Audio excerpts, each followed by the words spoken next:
말씀을 주셨어. 주여 말씀하여 주시옵소서. 우리가 듣겠나이다. 그런 마음을 가지고 여러분 여기 앞에 다 나온 줄 믿습니다. 주님께서 여러분에게 말씀하시고 또 하나님의 뜻을 오늘 말씀을 통해서 밝히 보여주실 줄 믿습니다. 저는 요즘 한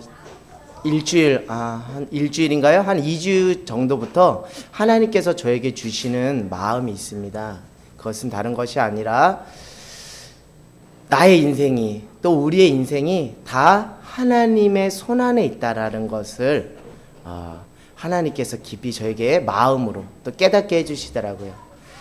너가 아무리 잘나고 또 아무리 똑똑해도 다 너는 내 손안에 있다. 하나님 주권 안에 있다라는 그런 마음을 주시면서 더 겸손하게 더 낮아지기를 주님께서 원하신다는 것이죠.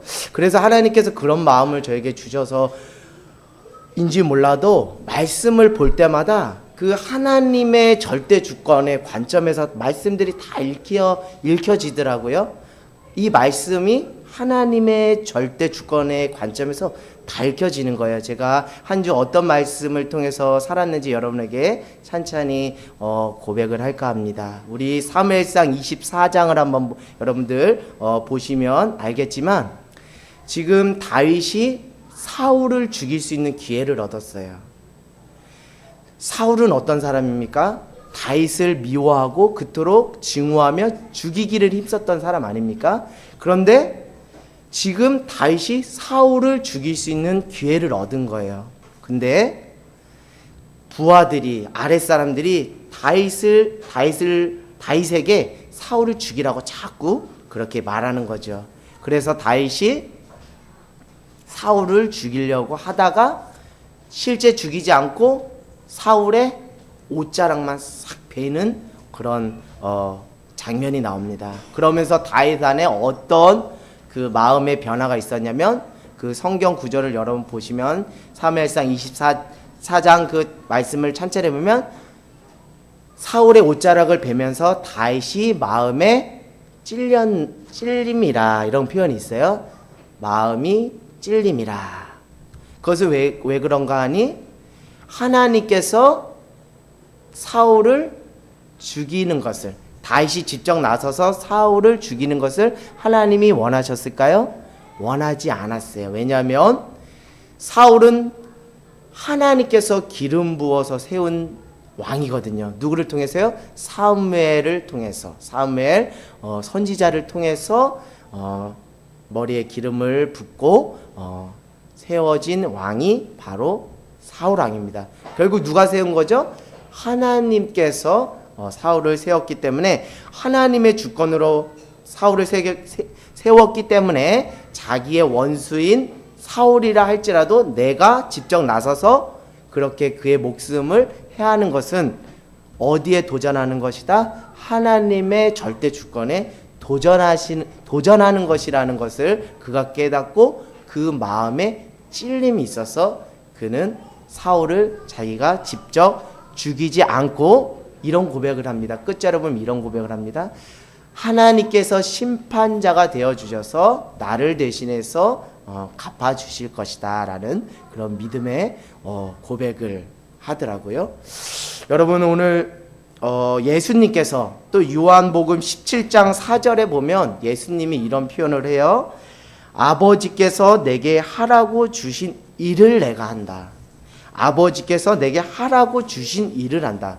예수님은 하나님의 아들이시면서 전지전능하시지만 자기 마음대로 하지 않고 하나님이 하라고 하시는 것만 한 거예요. 결국 예수님의 사역의 기본축은 하나님의 절대 주권. 하나님께서 하라고 하면 하고 하나님께서 하지 말라면 하지 않는 하나님의 절대 주권 앞에 순종하는 그 예수님의 모습을 보게 됩니다.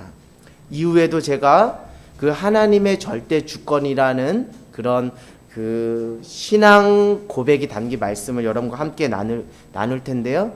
저는 오늘 오늘 말씀을 하나님의 그 절대 주권이라는 그 마음에서 그 관점에서 여러분과 말씀의 은혜를 나누려고 합니다.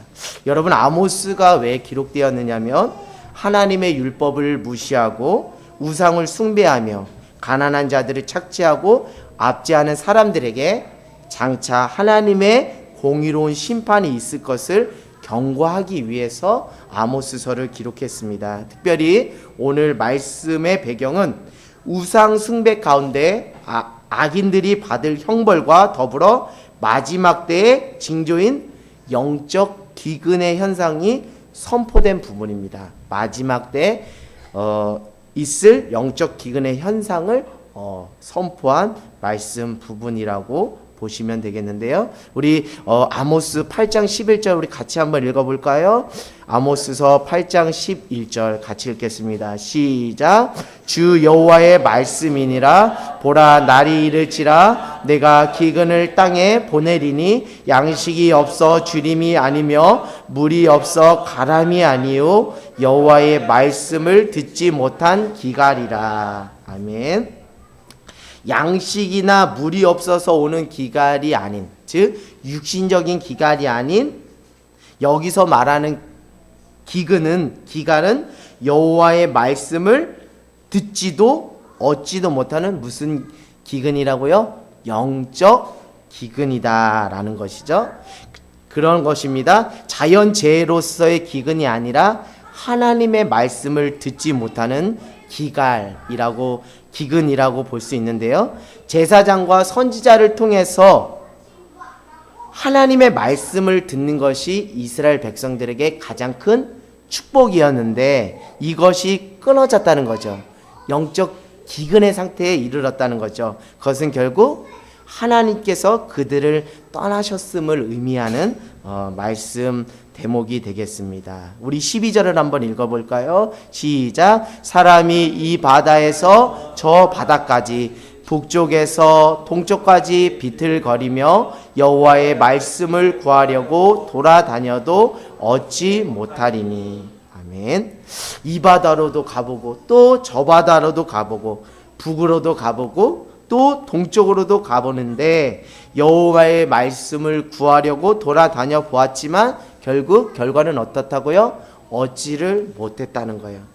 참 이 장면을 보면서 영적 기근의 그 상태가 정말 얼마나 비참한지를 잘 표현해 주는 구절이다라고 저는 생각이 되거든요. 여러분 한번 요한복음 6장 63절 말씀 제가 먼저 읽을 테니까 여러분 시간 될 때 찾아보세요. 요한복음 6장 63절. 살리는 것은 영이니 육은 무익하니라. 할렐루야. 살리는 것은 영이니 육은 무익하니라. 인간은 무슨 존재라는 것이죠? 영적 존재라는 것이죠. 육신적으로는 다 충족되어서 아실 것이 없지만 영적으로 충족되지 못하면 진정한 의미에서의 충족을 이루었다라고 말할 수 없는 것이죠. 여러분 TV에 유명한 강사님이 계세요. 김미경 강사님이라고 여러분 아시는지 모르겠네요. 제가 이렇게 인터넷을 보다가 김미경 강사님께서 이렇게 강연하시는 것을 들었습니다. 근데 그가 이런 얘기를 하더라고요. 나이가 있다라는 거예요. 나이가 육체적인 나이도 있지만 자존감의 나이가 있다라는 거예요. 여러분 자존감이라는 개념은 다 여러분 다 아시니까 제가 별 다른 설명 안 하겠습니다. 육신의 나이도 있지만 자존감에도 나이가 있다는 거예요. 근데 어떤 사람은 이런 사람이 있대요. 육신의 나이는 50인데 자존감의 나이는 한 10대에 불과한 사람이 있고, 또 어떤 사람은 비록 나이는 어리지만 그 나이 이상의 그 자존감이 높은 사람도 있다라는 거예요. 근데 어떤 사람은 나이는 많아요. 나이는 한 50대, 60대 되지만 자존감의 나이가 한 청소년 정도, 한 15 정도 되는 사람을 흔히 우리는 뭐라고 하느냐면 성인 나이. 여러분 이런 표현 들어보시는지 모르겠어요. 성인 나이. 그런 표현을 여러분들 들어보셨을 거라 믿습니다.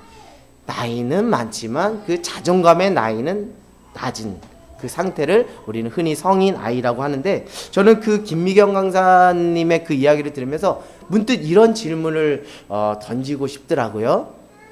여러분의 나이는 지금 몇 살입니까? 근데 여러분 다시 여러분에게 질문을 던지겠습니다. 여러분의 영적 나이는 몇 살입니까? 여러분의 육신의 나이는 몇 살이고 또 여러분의 영적인 나이는 몇 살입니까?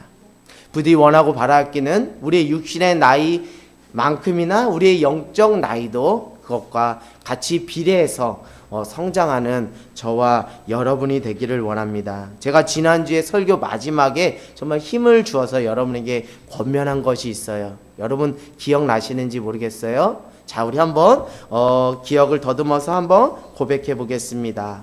세상의 것은 다 얻어도 예수님을 잃어버리면 다 잃어버린 것이고, 세상의 것을 다 잃어도 예수님을 붙잡으면 다 얻은 것입니다 하면서 예수님을 바라봅시다 라고 이렇게 말씀드린 적이 있습니다. 결국 예수님을 잃어버리면 다 잃은 것이고요, 예수님을 얻으면 다 얻은 것입니다. 여러분 안에 예수님을 소유하시고 예수님을 품고 계신가요? 여러분의 영혼은 지금 예수님으로 인하여 정말 살찌고 영혼이 풍성하게 세워지고 있는지, 영적 나이가 여러분 잘 자라고 있는지 여러분 스스로에게 질문을 던질까 합니다. 네, 오늘 날에는 말씀이 홍수처럼 넘치는 것 같아요.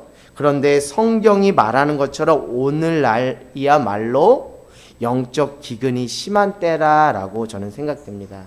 TV를 틀어보고 또 인터넷을 들어가 보면 내가 듣고 싶은 목사님 설교를 어느 때나 자유롭게 시간에 구애받지 않고 들을 수 있는 그 정보와 시대 속에 살지만, 설교와 말씀의 홍수 시대에 살지만, 오늘 성경이 말한 것처럼 오늘날이야말로 영적 기근이 심한 때가 아닌가라는 생각을 해보게 됩니다. 그것은 아마도 마지막 때의 징조가 아닐까 하는 그런 생각을 합니다. 여러분, 마지막 때는 어떤 때라고 성경이 말하고 있습니까? 그것은 다른 것이 아니라 물질 만능주의.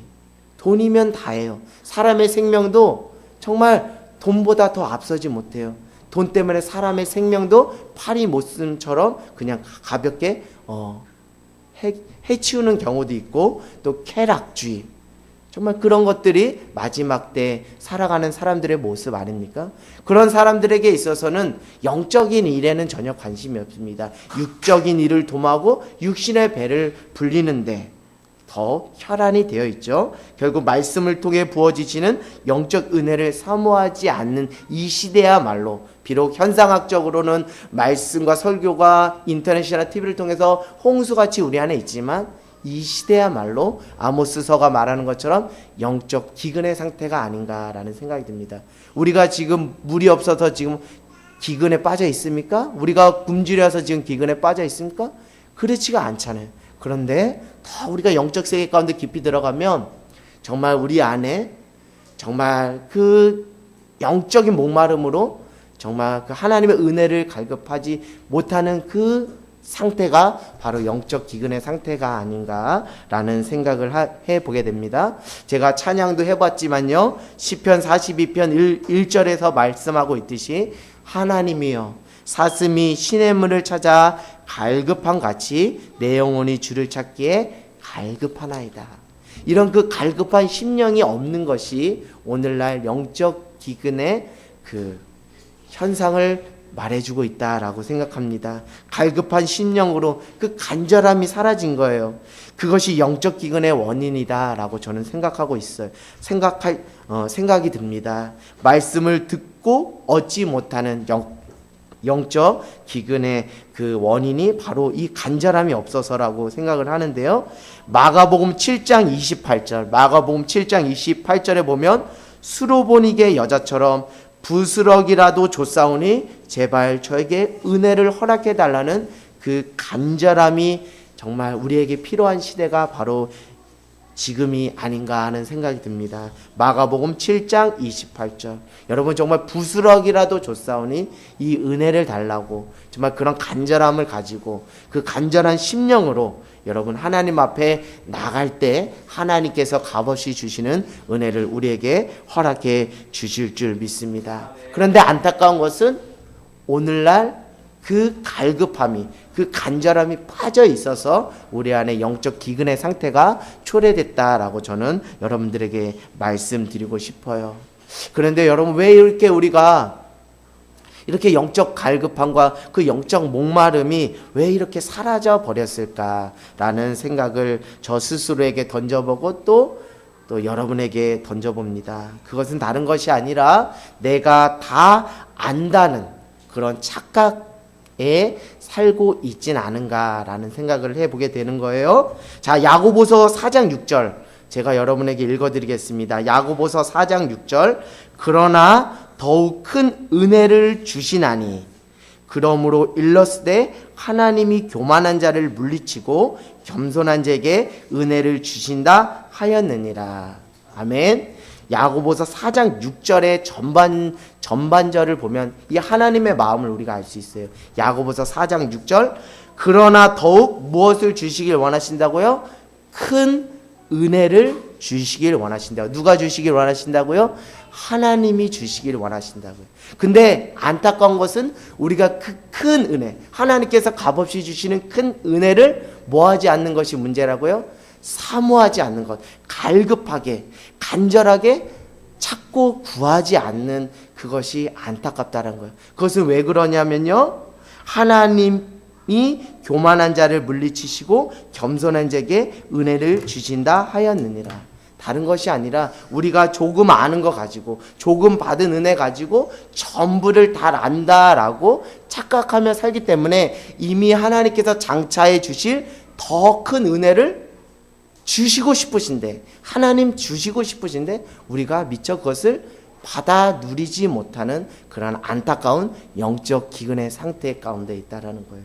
여러분, 하나님은 우리에게 지금도 이 자리 가운데 여러분을 초대하고 불러주신 것은 이전에 내가 경험하지 못한 하나님의 더 크신 은혜를 여러분에게 값없이 쏟아 부어주시기 위해서 이 자리 가운데 하나님이 불러준 줄 믿습니다. 그러기 위해서는 우리가 오늘 야고보서 4장 6절 말씀처럼 더 겸손하게, 더 간절함으로, 더 갈급함으로 주여 부스럭이라도 줬사오니 주여 내 인생 가운데 하나님의 크신 은혜를 달라고 여러분 하나님 앞에 구하는 심령으로 나갈 때 하나님께서 여러분에게 더 큰 은혜를 주실 줄 믿습니다. 하나님은 우리가 겸손한 마음으로 갈급한 심령으로 간절함을 가지고 하나님께 나가면 더 큰 은혜를 주시는데, 어느 정도 적당히 은혜 받은 거 가지고 다 받았다고 착각하고 다 안다라고 생각한다는 거죠. 그러나 하나님은 여러분에게 정말 더 큰 은혜를 주신다고 약속하셨는데 안타깝게도 더 큰 은혜를 우리가 누리지 못하고 사는 영적 기근의 시대 가운데 살고 있습니다. 여러분, 더 큰 은혜를 받아 누리지도 못하고 어설프게 은혜 받은 것으로 다 받았다고 착각하면 안 됩니다. 우리에게 또 예비된 것은 무엇이라고요? 너희에게 더욱 큰 은혜를 주시나니. 그 하나님의 더 크신 은혜를 받아 누리는 저와 여러분이 되기를 원합니다. 여러분, 은혜라는 것, 우리가 지금 은혜 받기 위해 이 자리에 나왔잖아요. 그 은혜라는 것이 무엇인지 여러분 생각해 보셨어요? 그냥 교회 나오면 은혜 받아야 됩니다, 은혜 받으세요, 이런 말을 하는데 그 은혜라는 그 단어 속에 담긴 하나님의 기쁘신 뜻이 있다는 것을 여러분 깨닫고 나가시는지요? 여러분, 은혜라는 것은 하나님께서 값없이 주시는 선물입니다.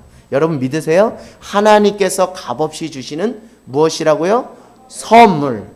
여러분, 선물 받으면 어때요? 기분이 좋아요. 저도 명절날 이렇게 옛날 어렸을 때를 추억을 더듬어 보면 그 어른들이 이렇게 명절날 오시면 그냥 오시는 분도 물론 좋지만 뭐를 들고 오시는 분은 더 좋아요. 솔직한 심정입니다.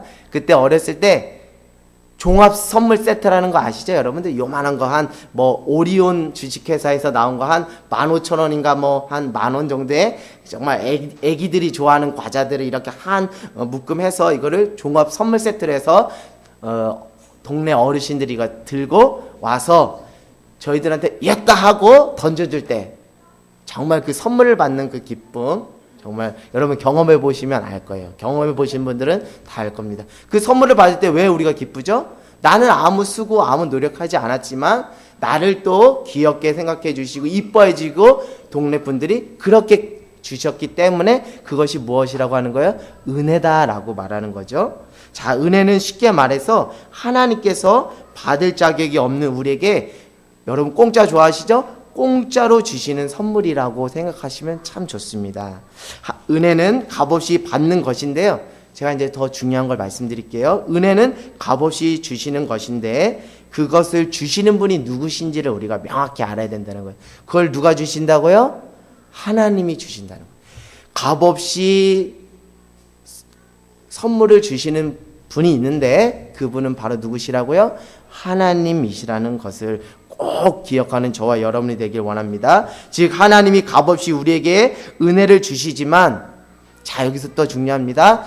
하나님이 그 은혜를 주실 수도 있고 안 주실 수 있는 권한이 있다는 것을 여러분 깨닫는 저와 여러분 되길 원해요. 여러분 우리 집에 손님이 오셨는데, 명절날 손님이 오셨는데 그분이 과자 선물 세트를 주시면 감사하지 안 주셨다고 우리가 따집니까? 왜 안 갖고 오셨어요? 왜 안 갖고 오셨어요? 이렇게 따질 수 있어요? 권한이 있어요? 없어요. 그 은혜를 주시는 분은 누구시라고요? 하나님이신데 그 하나님이 은혜를 주실 수도 있고 안 주실 수 있는 그 권한이 누구에게 있다고요? 하나님 아버지께 있다는 것. 그래서 그 은혜 주신 하나님 아버지께 우리가 무한히 뭐 해야 되는 거예요? 감사함으로 고백해야 돼요. 하나님이 주셨기 때문에. 결국 하나님이 주시는 은혜를 받았다는 것은 하나님의 마음에 달려 있다는 것입니다. 하나님의 절대 주권 아래 있다는 거예요. 여러분 우리가 은혜를 쉽게 내가 취사 선택해서 내가 은혜 받고 싶으면 은혜 받는 것이고 은혜 누리는 것이고 이렇게 생각할 수 있지만, 더 깊이 말씀드리면 은혜의 영역은 하나님의 고유한 절대 주권 아래에 있다는 것을 여러분 명심하고 신앙생활하는 저와 여러분이 되길 원합니다. 이는 하나님께서 은혜를 싹 감추시면 오늘 아모스서 8장 11절부터 12절까지 은혜의 말씀을 듣지도 얻지도 못할 수 있다는 거예요.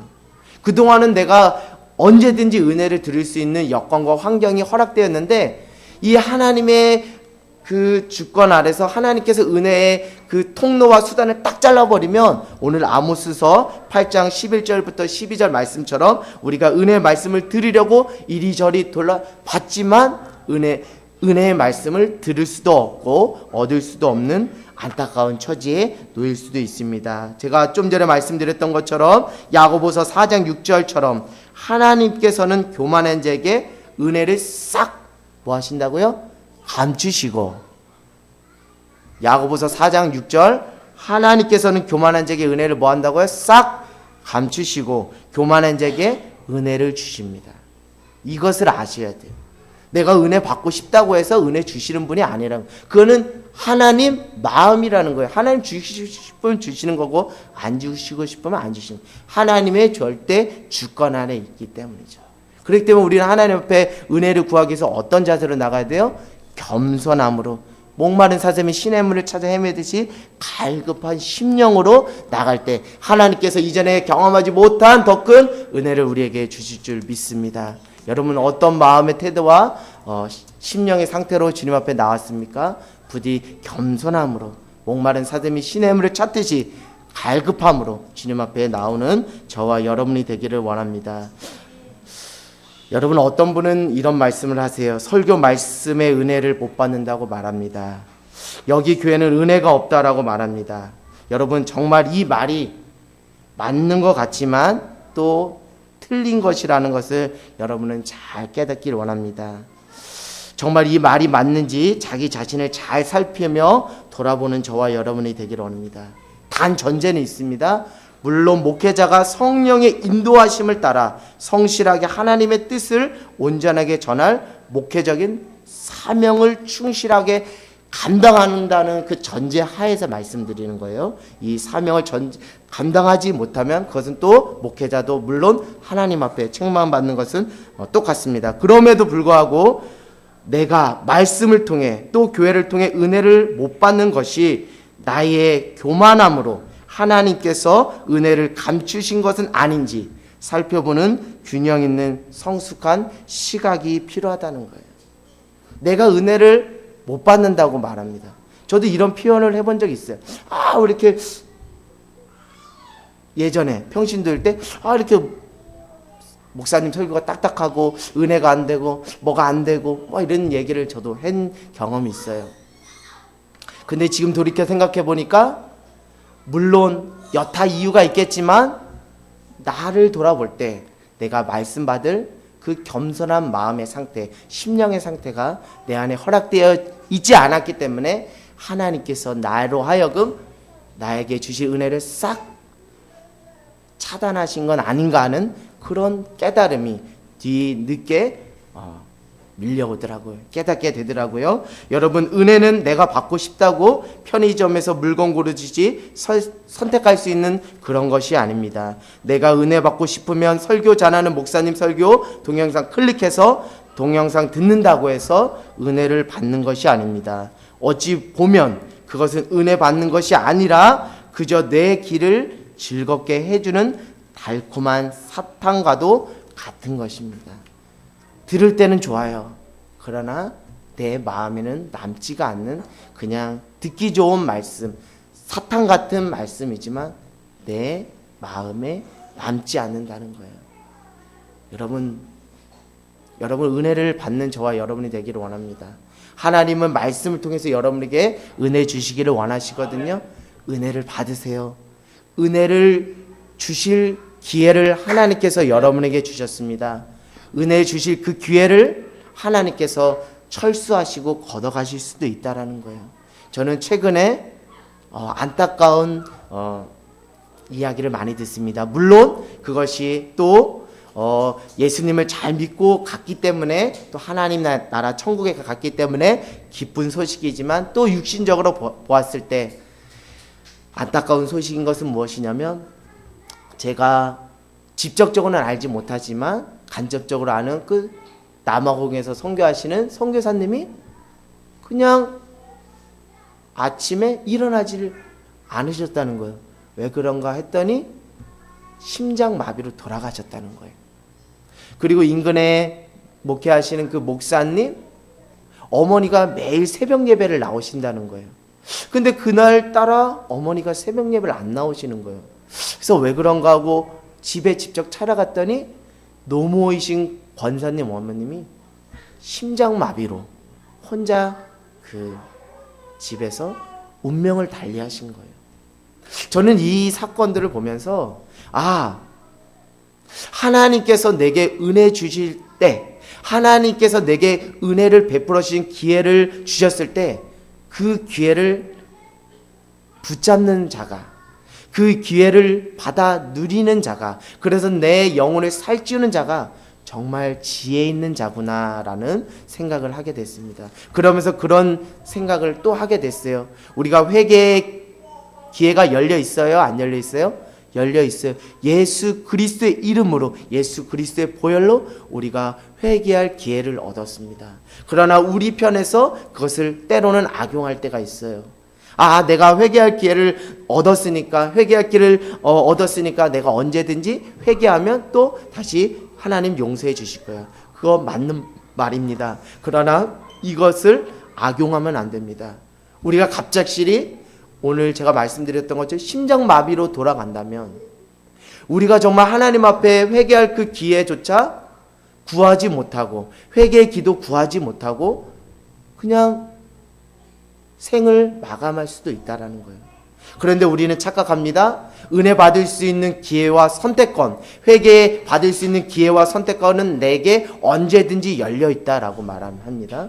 그러나 여러분, 엄밀히 말하면 그 기회조차 하나님께서 걷어가시면 우리에게는 그 기회가 허락되지 않는 유한한 존재라는 것을 깨닫는 그 겸손한 저와 여러분이 되기를 주님의 이름으로 간절히 소망합니다. 사랑하는 여러분, 은혜는 하나님이 주시는 하나님의 고유 권한입니다. 하나님의 절대 주권 아래 있는 것이죠. 은혜는 내가 받고 싶다고 취사 선택할 수 있다는 그 착각부터 우리가 벗어버리는 저와 여러분이 되기를 원합니다. 이러한 착각 속에 살면 결국 나 자신은 영적 기근 속에 살 수밖에 없는 자가 됩니다. 여러분, 은혜는 내가 선택하는 것이 아니요 하나님께서 주도적으로 주시는 하나님의 권한 아래 있는 값없이 주시는 선물이라는 것을 깨닫는 저와 여러분이 되길 원합니다. 여러분, 이젠 저는 하나님의 절대 주권이라는 그 관점에서 그 몇 구절의 말씀을 여러분들과 함께 나누고 싶습니다. 요한일서 4장 19절. 요한일서 4장 19절. 우리가 사랑한 것은 그가 먼저 우리를 사랑하셨습니다. 할렐루야. 우리가 사랑함은 그가 먼저 우리를 사랑하셨습니다. 요한일서 4장 19절. 내가 먼저 하나님을 사랑한 것이 아니라 하나님께서 나를 먼저 사랑해 주셨습니다. 그런데 우리는 착각 속에 살아요. 내가 하나님을 사랑하면, 내가 언제든지 하나님을 사랑하고 하나님께 매달리면 하나님께서 은혜를 주실 거라는, 은혜를 받는 그 주도권을 내가 행사할 수 있다라는 그 착각 속에 삽니다. 그러나 그거 아니거든요. 하나님이 나를 먼저 찾아와서 나를 사랑해 주셨고, 나를 먼저 찾아와 주셔서 내게 은혜 주셨어요. 그래서 사도 바울이 이렇게 고백하는 것입니다. 나의 나 된 것은 하나님의 은혜다, 이렇게 말하는 거예요. 나의 나 된 것은 하나님의 은혜다, 이렇게 말하는 거예요. 사도 바울이 그냥 듣기 좋으라고 하는 말이 아니에요. 나의 나 된 것은 하나님의 은혜다라고 말하는 것이죠. 내가 하나님을 선택한 것이 아닙니다. 하나님께서 보잘것없는 허물 많은 나를 선택해 주셨다는 것을 깨닫는 저와 여러분이 되길 원합니다. 내가 교회를 선택한 것이 아닙니다. 내가 하늘 땅 교회를 내 의지로, 내 정보로 선택한 것이 아닙니다. 표면적으로는 그렇게 말할 수 있어요. 그러나 이것 또한 하나님의 계획과 섭리 안에, 하나님의 절대 주권 아래서 우리에게 하나님께서 공동체를 선물로 주신 것을 깨닫는 저와 여러분이 되기를 원합니다. 내가 직장을 선택한 것이 아닙니다. 하나님께서 나에게 직장을 허락해 주셨습니다. 내가 배우자를 선택한 것이 아니라 하나님께서 나에게 배우자를 허락해 주셨습니다. 아멘. 이제 남편 탓할 이유 있습니까? 없어요. 아내 탓할 이유 있습니까? 없어요. 제가 어제 이 말씀을 준비하면서 이 깊은 은혜를 깨달았어요. 그래서 제가 우리 집사람에게 진짜 하나님께 감사한다라고 고백했습니다. 제가 사랑해서, 제가 뭐라 그럴까요? 재주가 좋아서 한 여자를 맞이한 게 아니라 부족하고 허물 많은 나에게 감당할 수 없는 선물을 아내로 저에게 주신 것을 깨닫게 된 거예요. 그러니까 하나님께 감사 안 할 수 있겠습니까? 감사한 거예요. 그래서 어제 말씀 준비 끝나고 한 11시 반인가요? 집사람은 자고 있죠. 그래서 내가 집사람 막 깨웠습니다. 여보, 내가 은혜를 받았어. 뭔데요? 나 자야 돼요. 뭔데요? 하나님이 당신을 나한테 주셨더라고. 이게 얼마나 깊게 깨달아지는지 너무 감사했어. 그러면서 제가 여보 진짜 하나님께 감사해. 여보 나의 아내가 되어줘서 감사해요라고 이렇게 제가 고백했습니다. 여러분, 어디 가서 남편 흉 보지 마시고 아내 흉 보지 마세요. 그것은 하나님의 절대 주권을 여러분이 인정하지 않는 거예요. 스스로 자기 발등에 자기가 찍는 격이 되는 거예요. 아시겠죠? 왜요? 그 남편도 그 아내도 누가 주신 거예요? 하나님이 주신 거예요. 하나님의 계획과 섭리 안에서 주신 거예요. 나의 부족한 허물을 주님께서 덮어주시기 위해서 나의 돕는 배필로 그렇게 아내를 또 남편을 허락해 주셨는 줄 믿습니다. 내가 내 노력으로, 지금까지 내가 내 노력으로 지금 이 자리까지 온 것이 아니고 하나님의 은혜로 나에게 지금 이 자리를 허락해 주신 것입니다. 내가 먼저가 아니고 하나님이 먼저 나에게 예비해 주시고 허락해 주셨습니다. 믿으세요? 그래서 이렇게 고백하는 거예요. 나의 나된 것은 다 하나님의 은혜입니다. 할렐루야. 이 입술의 고백이 우리의 삶에 늘 넘치기를 원합니다. 여러분, 이제 제가 수차례 반복해서 여러분에게 말씀드린 그 말씀의 의미를 이제는 분명히 여러분이 깨달으실 줄 믿습니다. 깨달으셨죠? 참된 그리스도는 내가 했다고 말하지 않아요. 참된 그리스도는 내가 했다고 말하지 않아요. 누가 하셨다고 고백합니까? 다 하나님이 하셨습니다 라고 고백하는 거예요. 참된 그리스도는 내가 주도권을 가지고 있다라고 말하지 않고요, 하나님이 주도권을 가지고 있다라고 고백합니다. 참된 그리스도인은 나에게 선택권이 있다라고 말하지 않습니다. 하나님께 선택권이 있다라고 고백하는 것이죠. 여러분, 욥기서 1장 21절 말씀 잘 아실 거예요. 욥기서 1장 21절.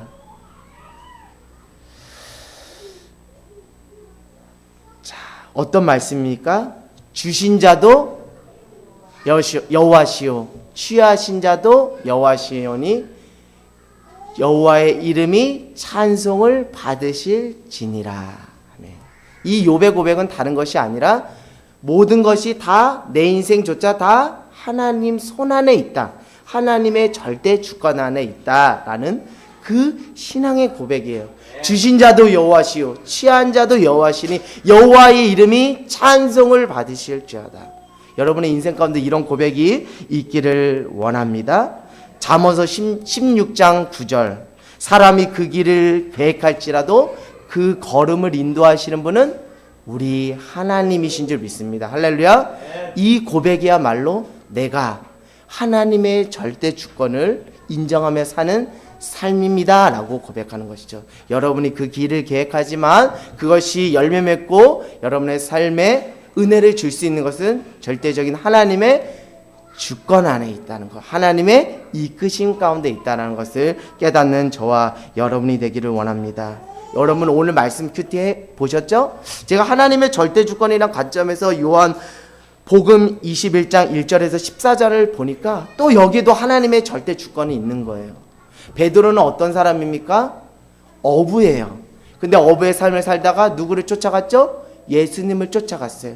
그러다 다시 어디의 삶으로 컴백했죠? 어부의 삶으로 컴백했어요. 어부의 삶으로 컴백할 때 그는 이런 생각을 했을 거예요. 아, 내가 뭐 몇십 년 내가 어부 생활로 살았으니까 내가 마음만 먹으면 내가 언제든지 물고기를 잡을 수 있어 라는 그런 자신감을 가지고 자신의 인생을 선택했습니다. 누구에도 묻지 않고요, 주님께 묻지 않고 자기가 자신감에 자기 인생길을 선택했어요. 그러나 오늘 요한복음 21장 1절에서 14절 말씀처럼 밤이 새도록 수고하여도 뭐하지 못했어요? 물고기를 한 마리도 잡지 못했어요. 그런데 그 자리 가운데 누가 찾아오셨습니까? 예수님께서 찾아오셨어요. 부활하신 예수님께서 찾아오셔서 배 오른편으로 그물을 던져라. 그랬더니 심히 많이 잡았다고 표현하고 있어요. 근데 중요한 것은 그것이 찢어져서 다 쏟아 버렸다고 그래요. 성경 말씀 잘 보세요. 찢어지지 않았다고요. 많이 잡았지만 찢어지지 않았다는 거예요. 사람이 그 길을 계획할지라도 그 걸음을 인도하시는 분, 그 걸음 가운데 열매 맺게 해주시는 분은 누구시라고요? 하나님이시라는 거예요. 베드로는 자기 인생의 선택권은 자기한테 있다라고 착각하며 살았어요. 그러나 그렇게 자신 있게 그물을 던졌지만 하나도 잡지 못했어요. 열매 맺지 못했어요. 수고했지만 그 수고의 열매를 따먹지 못했어요. 그러나 하나님의 절대 주권을 인정하고 말씀을 의지하여 그물을 내리니까 심히 많이 잡고 찢어지지 않고 열매 맺는 삶이 되었다는 거예요. 저는 어떤 인생이 안타깝고 비참한 인생인 줄 알아요? 자기 착각과 자기 열심과 자기 지식과 자기 경험으로 자기 인생의 선택권이 자기에게 있느냐 착각하며 정말 하나님 앞에 무릎 꿇고 기도하지 않고 그냥 즉흥적으로 그냥 자기 인생길을 개척하며 나가는 사람들을 볼 때마다 너무나 안타까워요. 그 인생의 결말이 어떻게 진행될지 이미 성경은 다 말하고 있거든요. 여러분, 둘째 아들 탕자 있잖아요. 그 탕자도 무엇이 문제였습니까? 자신의 인생의 선택권과 주도권이 자기에게 있다라고 생각했어요. 그거 아니에요. 우리의 인생의 주도권과 선택권은 하나님께 있습니다. 그 선택권과 주도권을 인정할 때 비로소 하나님께서 값없이 우리에게 은혜를 선물로 주시는 줄 믿습니다. 그러나 자기 인생의 선택권이 주도권이 나에게 있다라고 착각하며 내 열심과 내 수고를 아끼지 않고 사는 자에게는 하나님께서 안타깝게도 그 은혜를 감추시는 아모스 8장 11절에서 12절의 영적 기근의 상태가 오는 거예요. 결국 우리는 영적 기근의 상태를 경험하고 뒤늦게 후회하고 돌아온 탕자처럼 두 손 들고 옵니다. 그러나 더 큰 은혜가 있다면 그런 나조차 외면하지 않으시고 동구 밖에서 영혼들아 내가 기다렸다. 내게 더 큰 은혜를 주기 위해서 내가 무한히 너를 기다렸다라고 주님께서 오늘 말씀하는 거예요. 지금이라도 기회가 있습니다. 지금이라도 기회가 있습니다. 그 기회를 잡으십시오. 하나님께서 여러분에게 이전보다 더 큰 은혜를 허락해 주실 줄 믿습니다. 여러분 아모스 8장 14절 말씀 우리 같이 봉독해 볼까요? 아모스 8장 14절입니다. 시작. 사마리아에 죄된 우상을 두고 맹세하여 이르기를 다나 내 신들이 살아있음을 두고 맹세하노라 하거나 브엘세바가 위하는 것이 살아있음을 두고 맹세하노라 하는 사람을 엎드려지고 다시 일어나지 못하리라. 아멘. 아모스 8장 14절은 우상 숭배하는 사람을 엎드려지고 다시 일어나지 못하게 할 것이다 라고 아모스 8장 14절은 말하고 있습니다. 하나님은 무엇을 싫어하신다는 거예요? 우상 숭배를 싫어하신다는 거예요. 하나님은 우상 숭배하는 자들에게 하나님의 은혜를 허락하지 않는다는 거예요. 혹시 내 인생 가운데 하나님의 은혜가 없다면 여러분의 삶을 한번 점검해 보세요. 내가 하나님보다 더 사랑하고 더 쫓아가는 내 나름의 우상 숭배가 있진 않은가. 우상 숭배하는 자들에게는 하나님이 은혜를 허락해 주지 않으세요. 저는 이 시대 가운데 우리가 제거해야 될 우상 숭배는 앞서서 말씀드린 것처럼 내 인생의 주도권이 나에게 있다라고 착각하며 내 식대로 선택하는 그 교만함이 정말 이 시대의 영적 기근의 상태 가운데 우리가 깨트려야 될 우리의 우상이 아닐까라는 생각이 듭니다. 그것을 숭배하며 살진 않나. 우리가 이 사순절의 기간 철저하게 회개하며 살아가는 저와 여러분이 되기를 원합니다. 사랑하는 여러분, 우리의 인생의 모든 주도권은 하나님께 있습니다. 그것을 믿음으로 받으시는 저와 여러분 되기를 원합니다. 우리 인생의 모든 주도권은 하나님께 있습니다. 즉 우리의 인생은 하나님의 손 안에 있습니다. 즉 우리의 인생은 하나님의 절대 주권 안에 있습니다. 그렇기 때문에 여러분에게 간곡히 부탁합니다.